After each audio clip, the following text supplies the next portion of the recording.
여기 모인 여러분들을 주님의 이름으로 축복합니다. 우리 사도신경으로 하나님께 우리의 신앙을 고백하시겠습니다. 전능하사 천지를 만드신 하나님 아버지를 내가 믿사오며 그 외아들 우리 주 예수 그리스도를 믿사오니 이는 성령으로 잉태하사 동정녀 마리에게 나시고 본디오 빌라도에게 고난을 받으사 십자가에 못 박혀 죽으시고 장사한 지 사흘 만에 죽은 자 가운데서 다시 살아나시며 하늘에 오르사 전능하신 하나님 우편에 앉아 계시다가 저리로서 산 자와 죽은 자를 심판하러 오시리라. 성령을 믿사오며 거룩한 교회와 성도가 서로 교통하는 것과 죄를 사여 주시는 것과 몸이 다시 사는 것과 영원히 사는 것을 믿사옵나이다. 아멘. 살아계신 하나님 아버지, 오늘도 우리에게 새날 새 생명 허락해 주심을 감사합니다. 오늘 이 예배 가운데 우리가 구하는 것, 또 바라는 것, 소망하는 것, 하나님의 영의 인도를 받길 소망합니다. 우리의 영이 그 거룩한 영, 구별되어진 영, 세상에는 없는, 세상과 구별되어진 그 하나님의 영으로 인도받길 소망하오니 우리 예배 가운데 함께하여 주시옵소서. 말씀으로 인도하여 주시옵시고, 우리가 마태복음의 말씀을 나누는데 이 복음이 무엇인지 다시 한번 그 뜨거운 마음이 불릴 듯 일어나게 하여 주시옵시고, 그 성령의 일들이 우리 공동체 가운데 여기 모인 한 사람 한 사람 가운데 이루어지게 하여 주시옵소서. 그래서 하나님의 영의 인도로 하나님의 일들이 우리의 삶 가운데 풍성히 열매 맺는 우리의 오늘 하루, 우리의 삶 되게 하여 주시옵소서. 예수님의 이름으로 기도드렸사옵나이다. 아멘. 함께 찬송가 93장 찬양하시겠습니다. 새 찬송가 93장 예수는 나의 힘이요 함께 찬양하시겠습니다.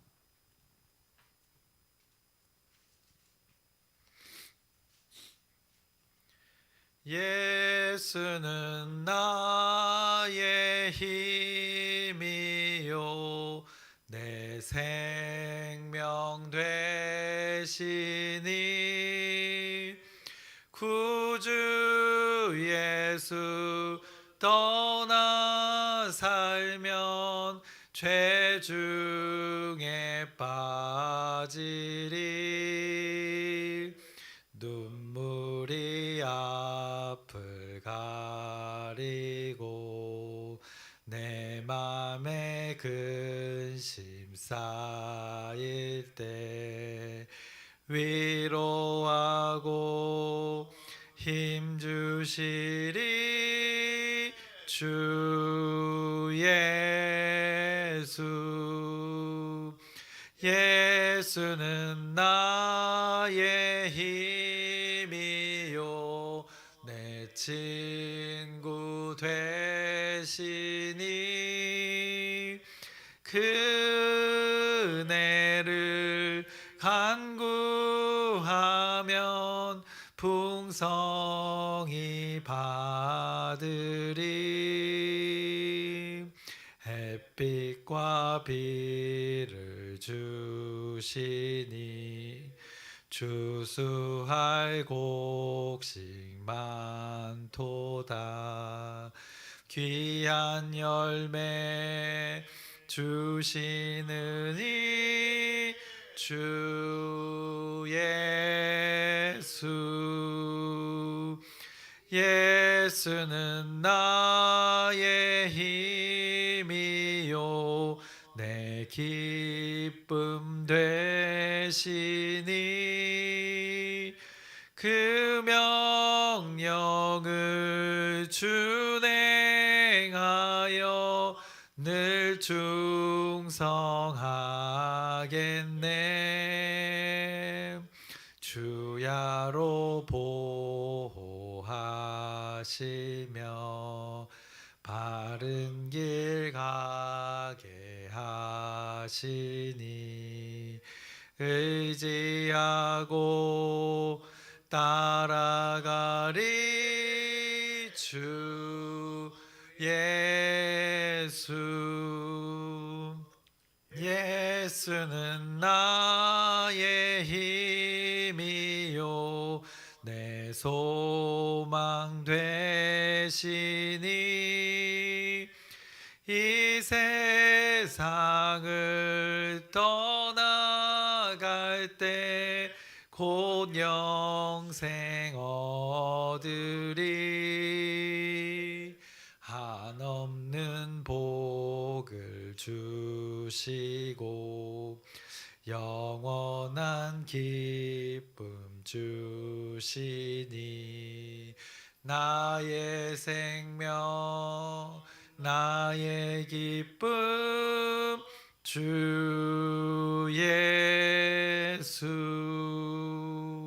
아멘. 오늘 함께 나누실 말씀은 마태복음 2장의 말씀입니다. 오늘은 마태복음 2장의 말씀을 함께 나누겠습니다. 먼저 어제 말씀을 우리가 잠깐 기억해 보자면, 이제 마태복음 1장에서 유대인들에게, 1차적으로는 유대인들에게 그리고 또 모든 사람들에게 그 복음이 무엇인지 마태복음이 선포했습니다.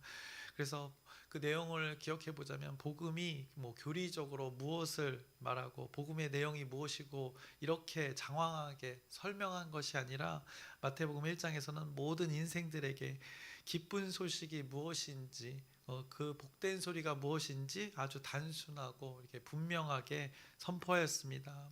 그 복음이라는 것, 복음은 바로 예수 그리스도이시다라고 마태복음 1장이 선포했습니다. 예수 그리스도의 태어나심이 모든 인간들에게 그 복된 소식이다라고 이렇게 선포하였습니다. 하나님의 신이 사람의 모습으로 이 태어나심이 모든 인간들에게 기쁜 소식이 되는 것이다 라고 마태복음은 선포하였습니다. 이것은 구약에 수없이 예언된 또 메시아 그 그리스도의 그 나타나심을 말씀한 것입니다. 그래서 수없이 반복해서 약속에 대한 것들을 그 구약에 말씀하셨는데, 그 약속의 실체가 나타났다고 성경이 마태복음 1장에 선포하였습니다. 그 약속의 존재가, 그 실체가 나타난 것, 그 태어난 이유, 그 이름에서 그 이유를 말씀했습니다. 죄에서 구원하기 위해서, 그 예수라는 이름으로 가진 태어난 자가 죄에서 구원하기 위해서 태어났다라고 말씀했고, 또 임마누엘이라는 이름을 주면서 우리와 함께 하시기 위해서라고 그 약속의 성취를 위해 그 존재가 태어났다라고 말씀했습니다. 그것을 신약의 가장 그 처음에 그 이름을 한마디로 간판을 내건 것입니다. 그래서 보통 자영업자들이 개업을 할 때, 어떤 사업을 하든 모든 보통의 우리 사람들이 일을 할 때, 사업이든 가게이든 그 처음 시작할 때 바로 내거는 것이 바로 이 상호명입니다. 그리고 로고를 이렇게 붙입니다. 거기에 모든 자신의 그 장사의 정체성을 담아서 그 간판에 다 담게 됩니다. 저도 아는 목사님을 따라서 이제 간판 작업을 이렇게 해봤는데, 이 가게를 오픈할 때 많은 그 주인들이 가장 뿌듯해할 때, 그리고 이제 시작이구나라는 것을 느낄 때가 바로 이 간판을 내걸 때라고 합니다. 간판을 내걸면서 이제 자신의 일들이 시작됨을 느낀다고 보통 그 자영업자들이 얘기를 합니다. 마치 이것처럼 가게의 주인이 일의 시작을 알리는 간판을 내거는 일처럼, 신약의 가장 처음에 나타난 그 하나님의 말씀은 누구에 대해서 계속 말씀하실지를 그 신약 가장 처음에 그 마태복음의 이 간판으로 내걸었던 것입니다. 그 간판의 이름이 바로 예수 그리스도였던 것입니다. 하나님은 이제 신약의 말씀에서 예수 그리스도에 대해서 주구장창 이야기하겠다라고 이렇게 이름을 먼저 내건 것입니다. 그래서 예수 그리스도를 통한 그 하나님의 나라에 대해서 전하겠다, 그 말씀이 시작된 것입니다. 그것의 시작이 예수님의 그 탄생에 대한 말씀이었고, 그 예수님의 탄생에 대한 이야기가 이제 2장, 오늘 우리가 나누게 될 2장에도 계속 되어집니다. 그래서 예수 그리스도의 태어나심이 이루어지고 있음을 2장도 전하고 있습니다. 그래서 우리 2장의 말씀을 보시면 2장 1절부터 2절의 말씀에 이렇게 말씀합니다. 헤롯 왕 때에 예수께서 유대 베들레헴에서 나심에 동방으로부터 박사들이 예루살렘에 이르러 말하되, 유대인의 왕으로 나시니가 어디 계시냐? 우리가 동방에서 그의 별을 보고 그에게 경배하러 왔노라 하니라고 말씀합니다. 동방에서 왔다는 그 박사들이 나타납니다. 그 박사들, 그들이 예수 그리스도를 향하여 왕이라고 지금 말을 하고 있습니다.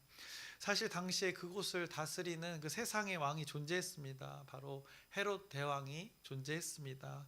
그런데 동쪽에서 온 이들, 누구인지는 정확히 모르나 그들이 고백하기를 왕의 태어나심을 위해 왔다라고 고백을 하고 있는 것입니다. 너무나도 신기한 장면입니다. 그들이 어떻게 알고 왔는지 잘 여기 표현되어 있진 않지만 그들이 왕을 경배하러 이곳에 왔다라고 말씀하고 있습니다. 그 동방의 박사들이 어디로 찾아갔다고 합니까? 바로 먼저는 예루살렘으로 찾아갔다고 합니다. 예수님은 베들레헴에서 태어났으나 그들이 처음 찾아간 곳은 바로 예루살렘이었습니다. 그 바로 헤롯이 있던 그곳으로 갔던 것입니다. 그래서 헤롯 그 대왕이 예수의 존재, 그 태어나심에 대해서 더 자세히 알게 된 것입니다. 아마 소문으로 들었을 것입니다. 그런데 이 일들을 통하여서 동방 박사들이 찾아온 일들을 통하여서 더 구체적으로 헤롯 대왕이 알게 된 것입니다. 유대인들이 그렇게 기다리던 존재가 그렇게 왕으로서 태어났다는 것을 그렇게 소문으로 헤롯이 알게 된 것입니다. 그래서 3절에 보시면 헤롯 왕과 온 예루살렘이 듣고 소동한지라라고 그 당시의 상황을 이렇게 말씀하고 있습니다. 이제 혼란스러워진 것입니다. 어떻게 보면 당연한 상황입니다. 왕이 존재하고 있는데 한 아기가 태어났는데 그 아기를 향하여서 왕이라고 여기고 있으니 이제 소동이 벌어지게 된 것입니다. 헤롯은 이 소동을 그리고 또 다른 왕이 존재한다는 것을 이제 어떻게 보면 견딜 수 없었던 것입니다. 이 일들을 위협으로 헤롯이 느꼈던 것입니다. 생각해 보면 세상의 왕들이 다 그렇습니다. 세상에서 그런 방식으로 왕이 된 자들은 힘으로 권력으로 왕이 된 자들은 이런 자리에 오른 자들은 주변에 어떻게 보면 잘됨을 위협으로 느끼고 자기 외에 어떤 존재를 귀하게 여기는 것에 대해서 이렇게 위협으로 여겼던 것입니다. 그래서 자신의 자리를 노린다고 생각했던 것입니다. 사람들이 그 아기를 경배하는 것에 대해서 그 소문을 듣고 온 자들에 대해서 위협을 느꼈던 것입니다. 왜냐, 헤롯 대왕은 자신의 그 힘, 악으로 그 자리에 올랐기 때문입니다. 그 자리에 오르게 해서 옳지 않은 방법으로 그 자리에 자기가 앉았기 때문에 이 주변의 일들, 소동과 그 아기를 왕으로서 경배하는 일들에 대해서 경계했던 것입니다. 이런 것을 통해서 우리가 또 기억해 볼 것은 우리가 이런 자리에 연연해 하지 않기를 바랍니다. 하나님이 인도하시는 자리로 여러분들이 그 자리에 머물기를 소망합니다. 성경에 나오는 것처럼 좌하면 여러분들은 우하시고 그들이 우하면 좌하는 그런 자리, 하나님이 인도하시는 그 자리로 여러분들이 가서 자리 잡기를 소망합니다. 그렇게 헤롯은 자신의 자리를 지키기 위해서 이제 그 일들을 캐묻기 시작합니다. 그것이 오늘 이제 4절부터 8절에 말씀하고 있습니다. 4절을 보시면 왕이 모든 대제사장과 백성의 서기관들을 모아 그리스도가 어디서 나겠느냐 물으니 이르되 유대 베들레헴이오니 이는 선지자로 이렇게 기록된 바 또 유대 땅 베들레헴아 너는 유대 고을 중에서 가장 작지 아니하도다. 내게서 한 다스린 자가 나와서 내 백성 이스라엘의 목자가 되리라 하였음이니이다. 이에 헤롯이 가만히 박사들을 불러 별이 나타난 때를 자세히 묻고 베들레헴으로 보내며 이르되 가서 아기에 대하여 자세히 알아보고 찾거든 내게 고하여 나도 가서 그에게 경배하게 하라라고 이렇게 캐 물었던 것입니다. 자신도 경배하겠다는 이 거짓말을 하는 것입니다. 왜냐, 이제 그 위협의 존재를 자신의 방법으로 처리하기 위해서 이렇게 했던 것입니다. 헤롯을 찾아왔던 예루살렘으로 왔던 그 동방 박사들이 이제 예수님을 따라왔지만 그 헤롯을 만나게 된 그 동방 박사들이 이제 별의 이동을 따라 그들도 이동하게 됩니다. 별을 따라 여기까지 왔던 것처럼 이제 예수님의 탄생의 장소로 그들이 이동을 합니다. 그리고 그곳에서 이제 예수님을 동방 박사들이 맞이하는 것을 오늘 9절에 부터 12절까지 말씀합니다. 지금 예수님의 태어나심을 중심으로 그 일들을 자세히 말씀하고 있는 것입니다. 성경이 9절을 보시면 박사들이 왕의 말을 듣고 갈새 동방에서 보던 그 별이 문득 앞서 인도하여 가다가 아기 있는 곳에 위에 머물러 서 있는지라. 그들이 별을 보고 매우 크게 기뻐하고 기뻐하더라.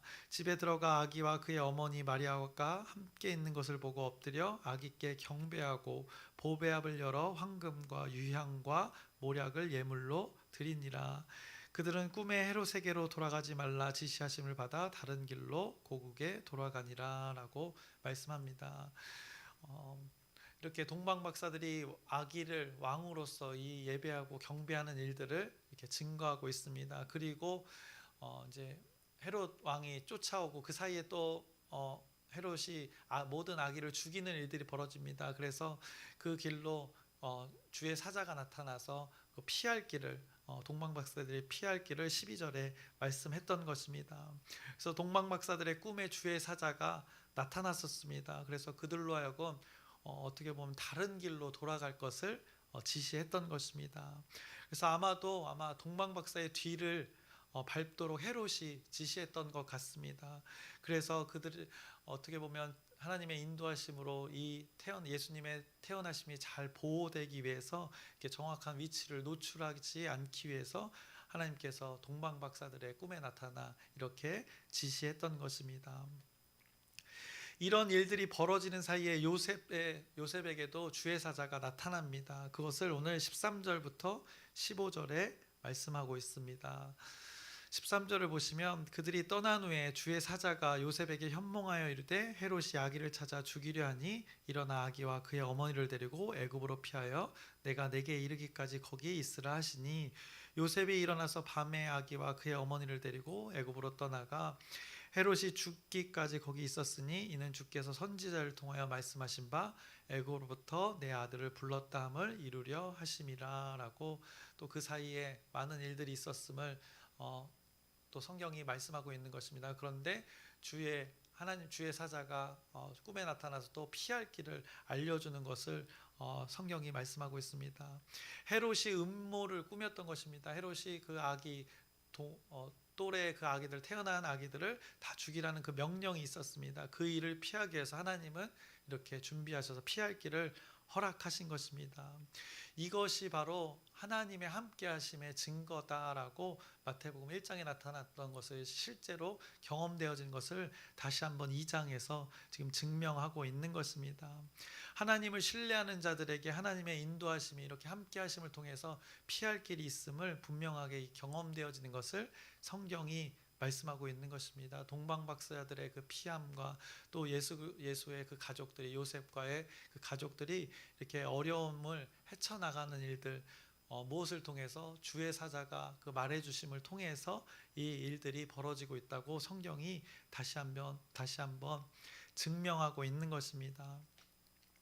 이 일들을 통해서 헤롯이 어떤 눈치를 챕니다. 16절을 보시면 이에 헤롯이 박사들에게 속은 줄을 알고 심히 노하여 사람을 보내어 베들레헴과 그 모든 지경 안에 있는 사내 아이를 박사들에게 자세히 알아본 그때를 기준하여 2살부터 그 아래로 다 죽이니라고 말씀합니다.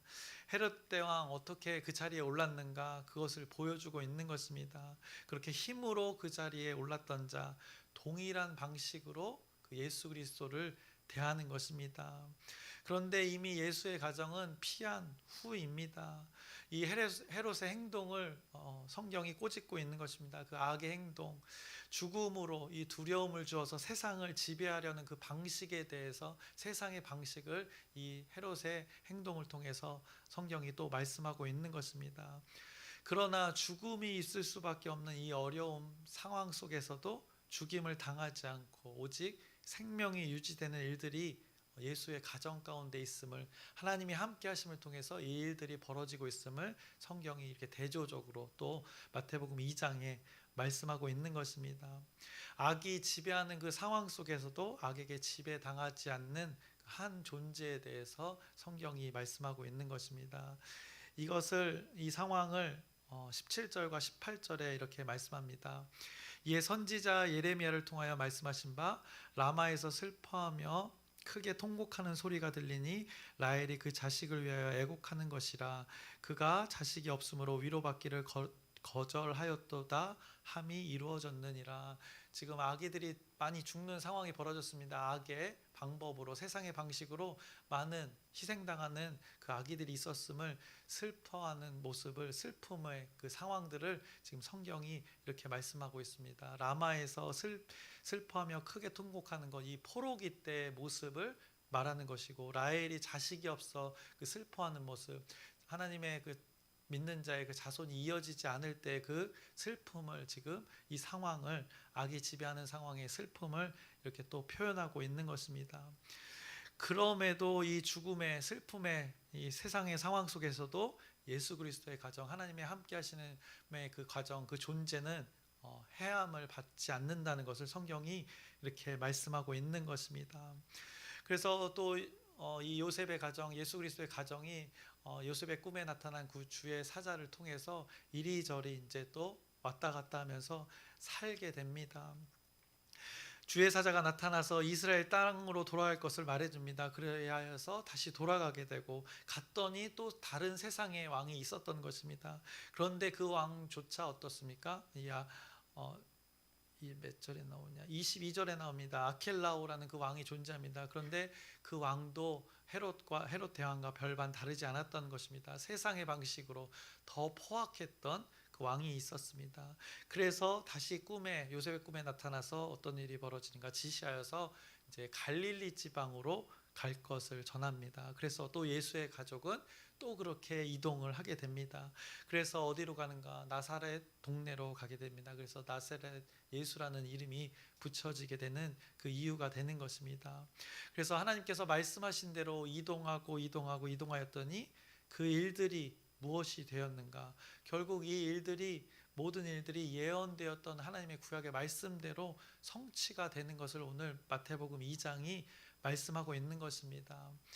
마태복음 2장에서는 예수 그리스도의 그 나심을 통해 주변의 일들을 계속 지금 언급하고 있는데, 그 과정들을 언급하고 있는데, 그 일들 가운데 예수 가족이 계속 이동하게 됩니다.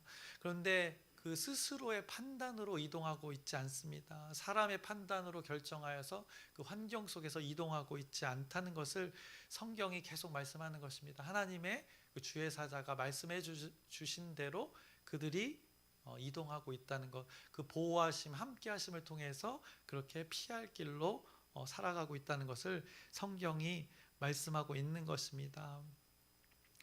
그래서 주의 사자가 말씀하면 이동하였습니다. 철저히 하나님의 말씀에 따라 움직이는 것을 말씀합니다.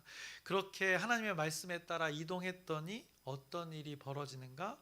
하나님이 과거에 구약에 그렇게 수없이 말씀했던 그 예언의 말씀들이 하나하나 지금 이렇게 성취되는 것이다 라고 마태복음 2장이 전하고 있는 것입니다.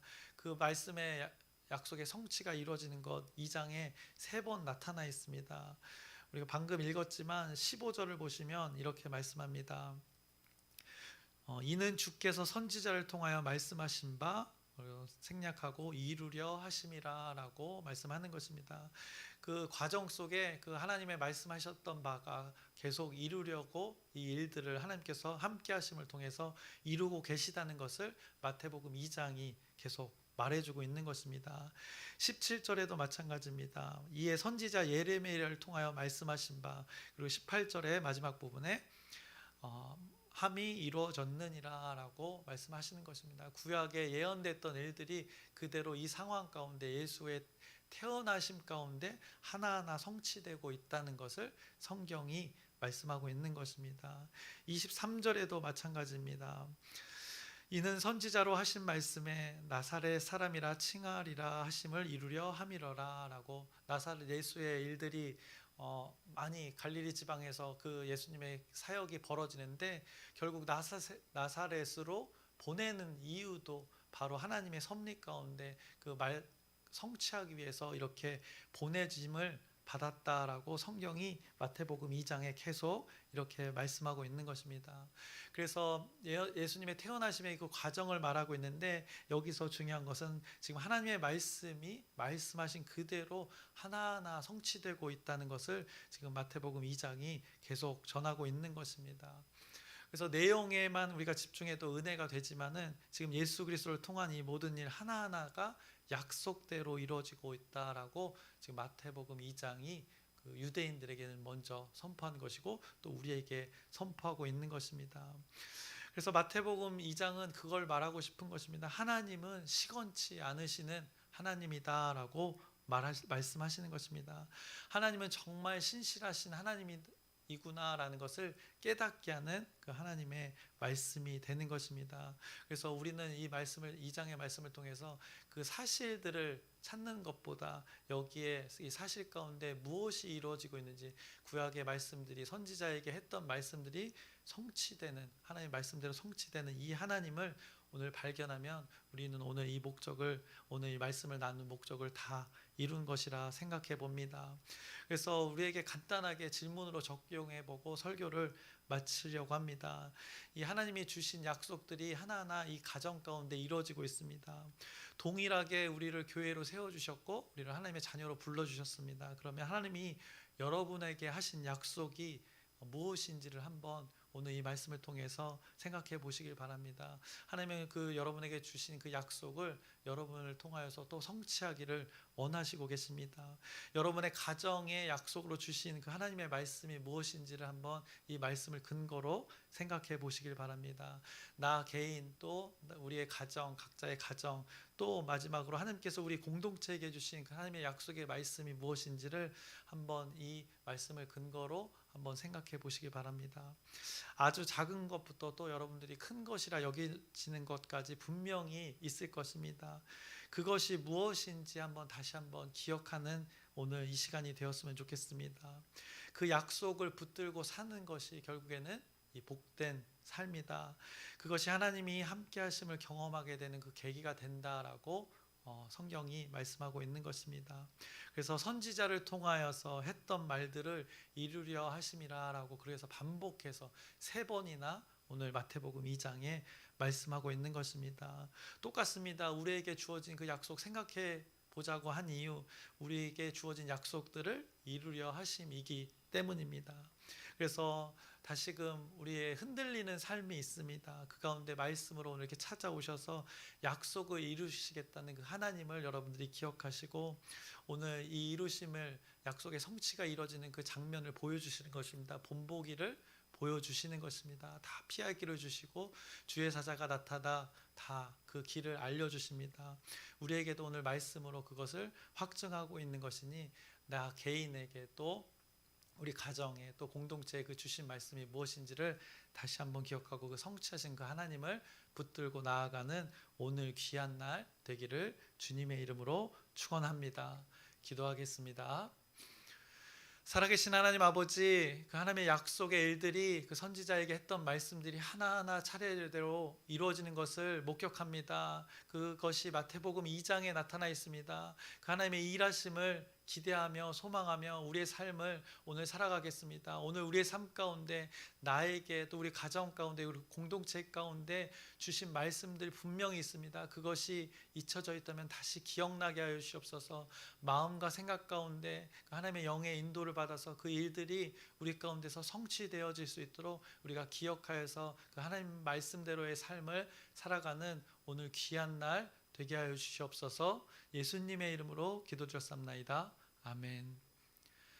하늘에 계신 우리 아버지여, 이름이 거룩히 여김을 받으시오며 나라의 마옵시며 뜻이 하늘에서 이루어진 것 같이 땅에서도 이루어지이다.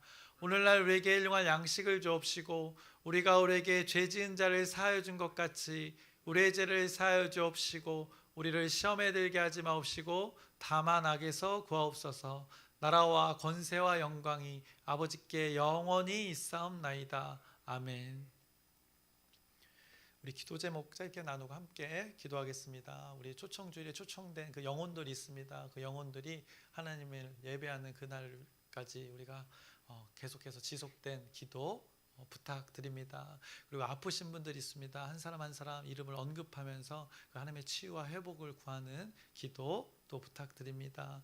그리고 오늘 말씀을 기억하면서 그 하나님의 약속이 그대로 성취되는 것을 보게 됩니다. 그것을 계속해서 3번이나 반복해서 말씀하셨습니다. 그리고 함께하심이 하나님의 함께하심을 통해서 그 약속의 일들이 이루어지는 것을 보여주셨습니다. 우리 각 개인에게 각자에게 또 우리 가정에게 공동체에게 주신 그 약속이 무엇인지 다시 한번 기억하고 하나님께서 이루실 그 하나님을 기대하면서 우리 주여 크게 한번 부르짖고 함께 기도하시겠습니다.